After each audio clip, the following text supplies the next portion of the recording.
Entonces el tema de hoy es sobre la seguridad y normativas del ultrasonido, ¿no? Este es el contenido, los objetivos, la introducción, el bioefecto de los ultrasonidos, dos conceptos muy importantes que es el índice térmico y el índice mecánico, y alguna mención de las normas internacionales para el uso seguro del ultrasonido, ¿no? Entonces, la idea es poder comprender estos efectos o bioefectos del ultrasonido, el tejido biológico, ¿no? Todos los equipos biomédicos tienen bastantes características, son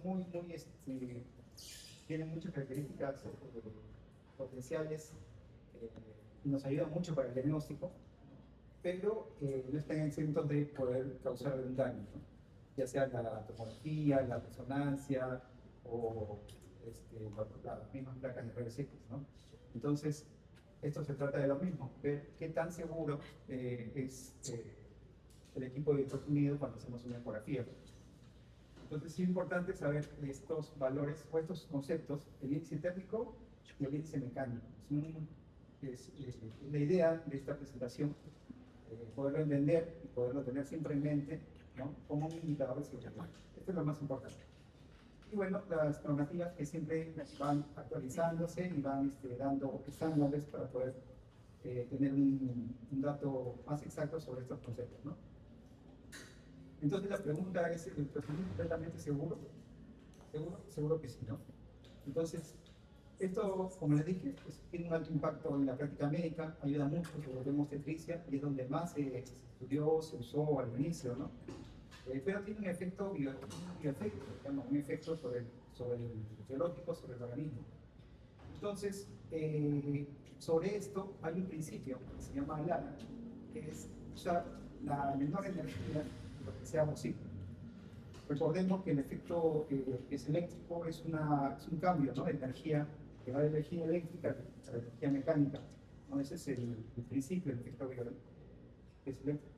Entonces la idea es poder utilizar la menor cantidad de energía, ya sea para el ultrasonido, para la energía mecánica en sí, y la energía eléctrica, ¿no? Porque obviamente con eso estamos tratando de ser razonablemente posible para poder, en todo caso, poder causar algún daño secundario. Entonces, como dije, esto es lo más importante, estos dos conceptos: la producción de calor, que es el índice térmico, y la cavitación, que es el índice mecánico. ¿No? Son efectos del ultrasonido sobre el organismo. Entonces, ¿qué es el efecto, qué es un bioefecto del ultrasonido? Como les digo, las ondas de ultrasonido van a hacer vibraciones que van a producir a través de los transductores. A través de esto, justamente, este efecto piezoeléctrico, ¿no? Que son un cabezal que van a transformar la energía eléctrica en una distinta, que es una energía mecánica, ¿no? A través de este ultrasonido. Iban a producir calor local, iban a producir cavitación, ¿no? Este calor es debido a la absorción, puede ser de mayor intensidad dependiendo del tipo de uso o de ecografía que estamos haciendo, ya sea una ecografía en modo M, en modo B, en Doppler, color o pulsado, ¿no? Luego se lo voy a mencionar.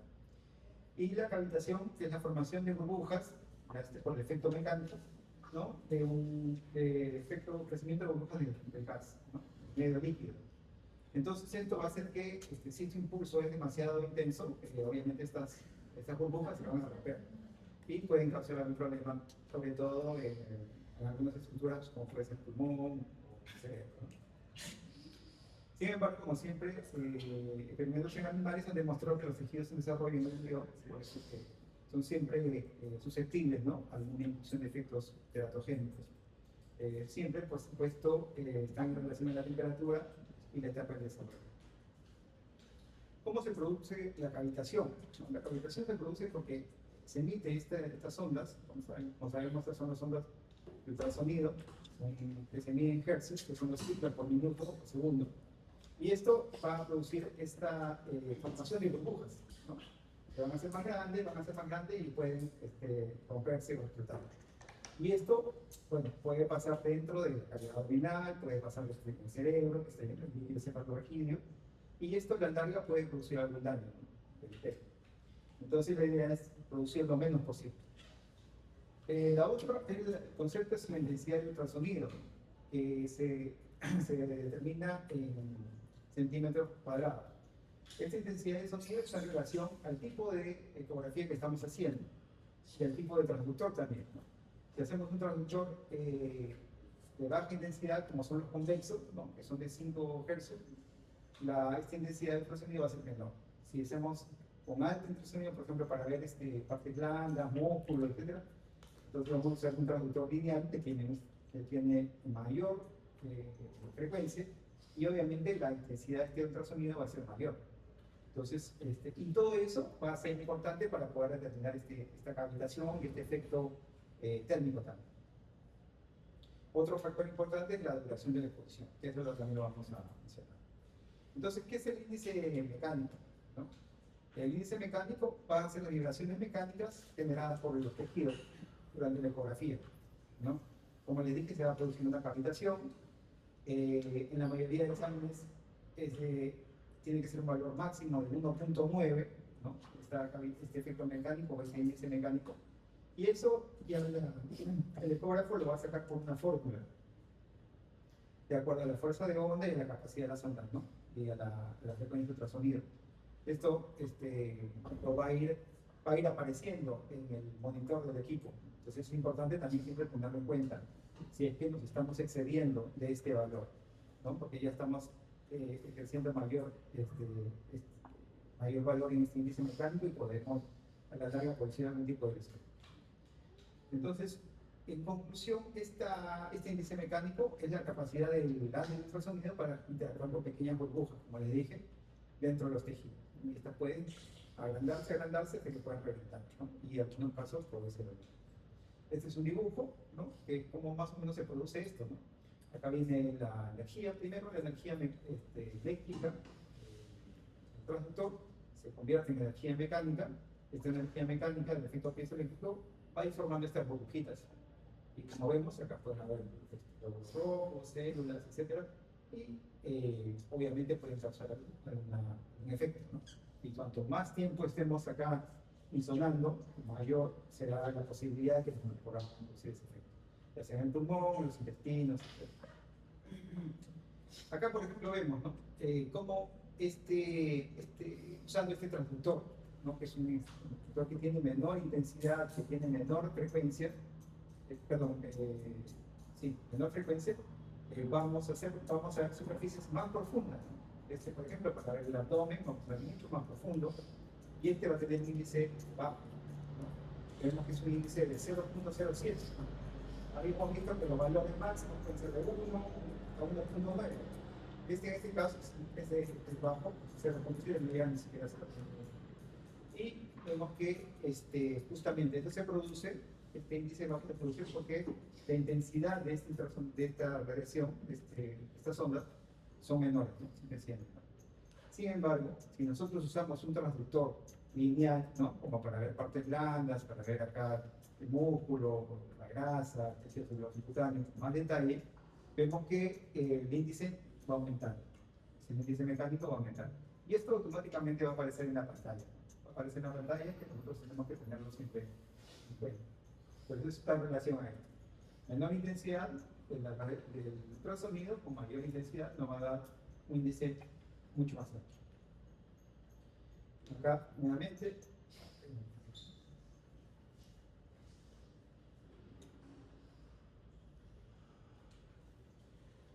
entonces acá solamente es lo mismo para identificar esto, ¿no?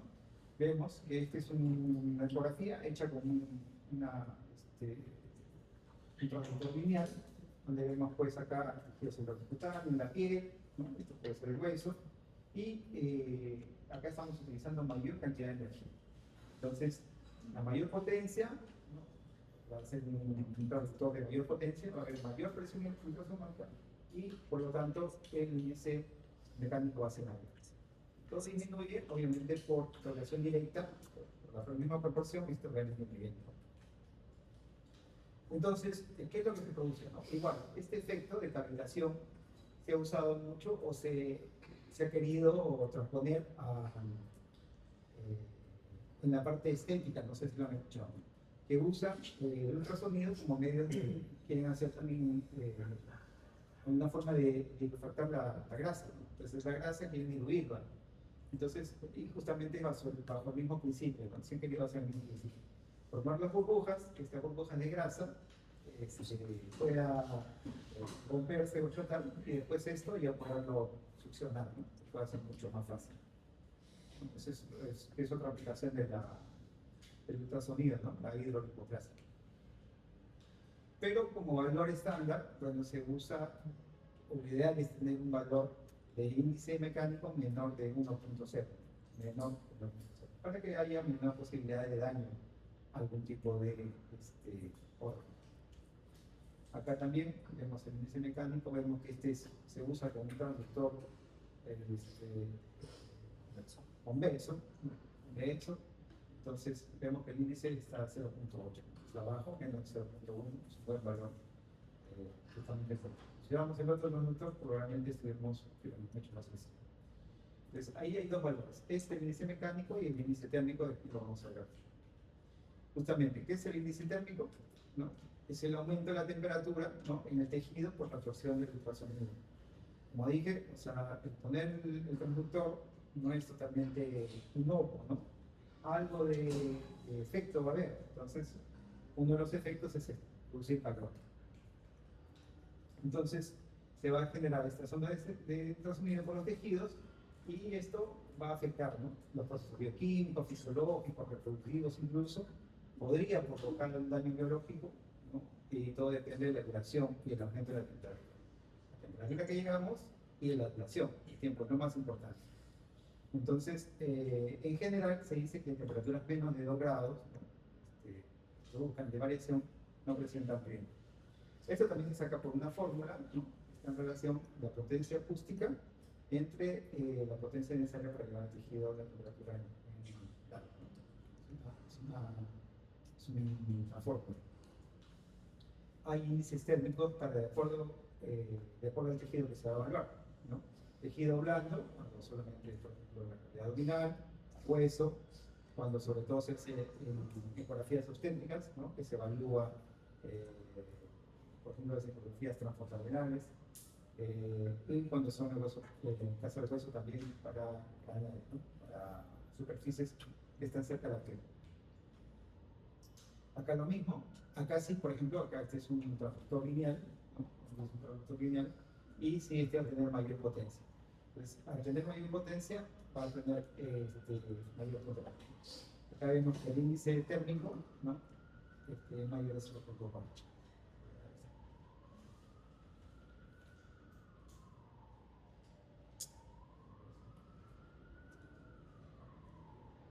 0.7, ¿no? 0.7. Entonces, eso es importante, ¿no? Cuando estamos así entrenando, automáticamente, de acuerdo al tiempo que nosotros estemos haciendo el examen, comienzan a aparecer estos numeritos, ¿no? Que a veces, de repente no le damos importancia, pero es muy, muy importante. Y sobre todo que los estándares internacionales lo exigen a los equipos que tengan estos valores que representan el humano. Entonces, se habla de zonas de seguridad que deben ser menores a 0.7. Como vimos acá, estamos en el límite, ¿sí? Es un valor malo. Pero ya con este valor estamos en la zona de que no va a haber ningún daño probable a una ecografía tétrica, ¿no?, o una ecocardiografía, etc. Entonces, ¿cómo es que esta energía es entregada? ¿Qué efecto va a producirse? No todos los tipos de ecografías van a producir el mismo calor, la misma energía, el mismo efecto del índice mecánico, ¿no? Tenemos el modo B, que es el que menor energía entrega. Es el modo B, es el que hacemos siempre, ¿no?, el más común. Tenemos una ecografía abdominal, es un modo B, lo más común. Luego está el modo M, que se va a entregar mucho más energía, que es cuando se pueden hacer estas ecografías así, ¿no?, como rayas, es el modo M. Por ejemplo, para hacer cuando se usa para hacer parálisis diafragmática, es el modo M. Esto da mayor energía al organismo. Y luego le sigue el Doppler color. Doppler color, que es muchas veces utilizado, sobre todo en vías en vasos sanguíneos, ¿no?, para ver trombosis, insuficiencia, ¿no? este hecho de estar produciendo calor y estar haciendo este efecto, va a producir mayor calor. Y el resto es el Doppler pulsado. El Doppler pulsado, ¿recuerdan qué es el Doppler pulsado? ¿O cómo es el Doppler pulsado? El pulsado es cuando se manda cierta cantidad o sea, de frecuencias, o sea, sale por cierta cantidad de ondas y regresa, y ni bien regresa, salen de nuevo la cantidad de ondas, frecuencias. Ya. ¿Y de qué color lo vemos o cómo se ve eso? Se puede ver de color azul o rojo. Ya. Claro, azul o rojo lo vemos más doble color. Pero a ver, cuando nosotros a veces, ¿no?, hacemos una ecografía y la irrigación es muy baja, ¿no?, entonces ya el Doppler no lo alcanza. Entonces le ponemos el Doppler y no vemos nada, no, no se pinta nada. Entonces, bueno, ¿tiene sangre o no tiene sangre? Por ahí pasa irrigación, ¿no? Entonces ahí usamos el Doppler pulsado. El Doppler pulsado nos ayuda a ver la microvasculatura. Entonces la energía obviamente es mucho más, ¿no?, que estamos analizando. Disculpe, ¿el doble color es algo como encuadrado, o sea, como Claro, colimado? cuando usamos el Doppler color aparece el cuadrado, o sea, Ajá, claro. la cara. Y entonces ahí se va pintando azul, rojo. En el pulsado, su spam El entero. pulsado aparece solamente un solo color, generalmente. Medio naranja, ¿no? Pero son para las bebés. Para- O sea, cuando están gestando. Ya, se usa más el Doppler color. Sí, el Doppler color. Justamente por eso, ¿no?, por estos conceptos, si nosotros usamos el Doppler pulsado, estamos generando más calor, más energía. Y si un gestante idealmente no debería usarse por lo mínimo posible. Pero entonces usamos este. Este es el que más se usa para ver las bacterias, las lenas, el Doppler que usamos para estación, es el Doppler color. A pesar de que es el que más energía tiene, pero digamos que es algo necesario, ¿no? Porque podemos determinar si que la paciente va a ser preeclámptica o va a tener algún problema. Viendo el riesgo-beneficio, hay que usar el Doppler color. El Doppler pulsado se usa muy poco y además que cuando uno lo usa es muy puntual, ¿no? Tenemos duda de que hay un vaso que realmente tiene irrigación, lo ponemos en ese momento y eso nos saca del dolor. Hay o no sangre, o simplemente no tiene vascularidad. Eso creo que lo vimos el miércoles, en la última clase, que llegó un paciente que le habían hecho una angioplastía en la pierna derecha, donde no tenía, o sea, literalmente con el Doppler no se veía nada. No se veía ninguna operación. Después cuando pusieron el pesado, se ve como que un poquito, que eran ondas, ¿cómo dijeron? Bifásicas. Ya. Básicas. Ah, ya. Ese es el Doppler espectral. Como salen unas ondas, como electrocardiograma. No, era igual que el Doppler, solo que se veía en Un solo color. Ajá. Ah, ya, entonces sí era el Doppler pesado. Claro, entonces ahí sí. Y eso sí nos ayuda. Pues, no, la señal no es tan. Independiente del equipo, a veces se ve con la misma nitidez, pero sí no se ve de dos colores, se ve de un solo color. Entonces, ¿por qué es esta diferencia de energía, ¿no? ¿Por qué vemos que uno tiene más calor, genera más calor y así? Porque el modo B, que usamos, por ejemplo, para hacer la ecografía convencional, es como que, este es un ejemplo, ¿no?, que estemos con una linterna y estemos en este movimiento. Entonces, si hacemos este movimiento, la generación de calor no es mucha, ¿no?, porque es más dispersa, ¿no? Pero, sin embargo, si hacemos un Doppler pulsado, es como que estamos fijando todo el rato la linterna, en este caso, al objeto. Entonces, si lo fijamos, así como estoy fijando, por ejemplo, el láser, probablemente ahí en ese sector estoy originando algo de calor. Tiene el mismo concepto, ¿no? La misma idea. Entonces, todo también, no solamente este índice térmico es un valor simple, sino está relacionado al tiempo, ¿no? Entonces, esto es el tiempo, digamos, máximo o límite que nosotros podemos exponer de acuerdo al índice térmico que estamos generando. Si es menor de 7, como vimos, es un valor inofensivo, no hay un tiempo específico, no podemos estar mucho tiempo. Pero si tenemos un índice más de 3, ya no es recomendable, o si es hasta 2.5, máximo 4 minutos, ¿no? Porque ya puede causar ahí sí algún tipo de efectos secundarios. Entonces, como dije, todo esto, estos índices térmicos que vamos a ver en la pantalla, no es tan simple solamente de que aparezcan ahí, sino hay que correlacionarlo con el tiempo que estamos disponiendo al paciente. Entonces, por eso, la seguridad del ultrasonido viene a ser una combinación, ¿no?, de esta intensidad de energía con el tiempo, ¿no?, con la duración. Y hay que hacer un balance sobre eso, ¿no?, para poder hacer una ecografía o un examen mucho más completo. Hay unas normas técnicas, esto se puede revisar en internet, ¿no?, siempre están actualizándose, ¿no?, sobre la comercialización o los equipos, qué tipo de potencia máxima deben llevar, ¿no? Obviamente hay muchos tipos de ultrasonido, otros son de diagnóstico, otros son de terapéutica, ¿no?, se usan para rehabilitación también, ¿no?, y justamente son causadas o tienen un efecto, ¿no? En algunos se usa más el calor, etc. Entonces, ya desde muchos años antes se obliga a los equipos a que tengan una potencia y potencia equivalente, ¿no?, para que todos sean más o menos iguales. Y sobre todo se establece un margen de seguridad, ¿no? Eso siempre va a estar siempre regulado y eso ya tiene una acreditación cada equipo. La FDA recomienda un índice mecánico, ¿no?, máximo de 1.9, y para los exámenes, en el caso del índice térmico, no menores de 2 grados. Supuestamente no representan ningún riesgo. Ya siendo más extremos, acá hablamos de 1, como dije, no, mucho más seguridad, y acá menos de 0.7.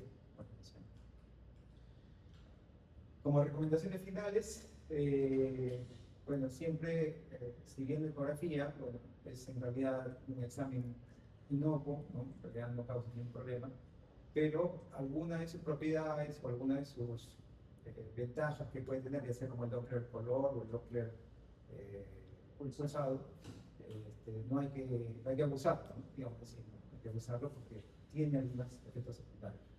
Entonces, y nosotros tenemos que estar familiarizados con las características del equipo, ¿no? Siempre con el que trabaja, a veces uno ve muchas marcas, muchos equipos, y obviamente a medida que estos se van evolucionando, van haciendo equipos de mejor calidad, también van teniendo características mayores de seguridad, ¿no? Como regla general se dice hay que utilizar altas ganancias y baja potencia acústica, ¿no?, es lo ideal. Y sobre todo eso, ¿no?, reducir el tiempo de producción. El tiempo que estamos haciendo el examen es mucho más importante, ¿no? A veces uno querer llegar a un diagnóstico o apoyar al paciente, porque a veces los pacientes no todos tienen, no es tan fácil de ver en todos los pacientes, algunas personas de acuerdo a la condición de la estructura del cuerpo es mucho más fácil, ¿no?, como en los niños, por ejemplo, no tienen un poco tejido graso, los tejidos, eso se ve mucho más fácil, ¿no? Pero en otras personas no, es al revés. Entonces ahí a veces utilizamos, ¿no?, más ganancia, más potencia acústica, ya estamos más tiempo ahí luchando, entonces a la larga no siempre es lo mejor, ¿no? A veces hay que ver el riesgo-beneficio para los pacientes. Como conclusión, sabemos que la ecografía es una herramienta potente, ¿no?, segura, que va evolucionando cada vez más, ¿no?, cada vez vemos mejores equipos, ahora con inteligencia artificial, ¿no? Pero la seguridad va a depender siempre de la regulación de los parámetros, ¿no? Nosotros, esos parámetros que vamos a lograr ya no dependen de la empresa tanto del equipo, sino de nosotros. Pues nosotros somos los que vamos a manipular los valores, ¿no? Vamos a aumentar la ganancia, la vamos a disminuir, vamos a aumentar el TRF, etc., ¿no? Y también el tiempo del examen, ¿no? Porque la ecografía es operador dependiente, ¿no? Entonces, cualquier cosa que nosotros hagamos hacer equipo es tema de nosotros, responsabilidad de nosotros. Y bueno, insistir con la educación de los efectos, bioefectos del ultrasonido para tener esos conceptos bien claros, ¿no?, que ahora los he mencionado, que es el índice térmico y el índice mecánico, y el control de estos índices, ¿no?, durante la relación de la ecografía. Si tienen alguna pregunta, alguna duda sobre este tema.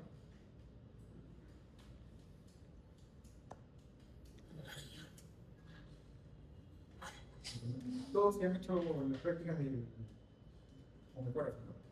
Sí. Observar. Las del viernes no hice, ¿no? Por Otra vez el viernes, ¿no? verdad. Sí.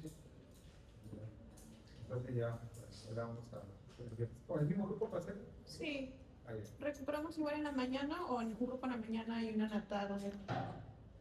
como sea más cómodo para ustedes. Y para aprovechar más el tiempo, de repente, no sé. Ya. ¿Ya? Ustedes me avisan y le vamos por el lado. ¿Ya? Bueno, si no hay preguntas, vamos a ver.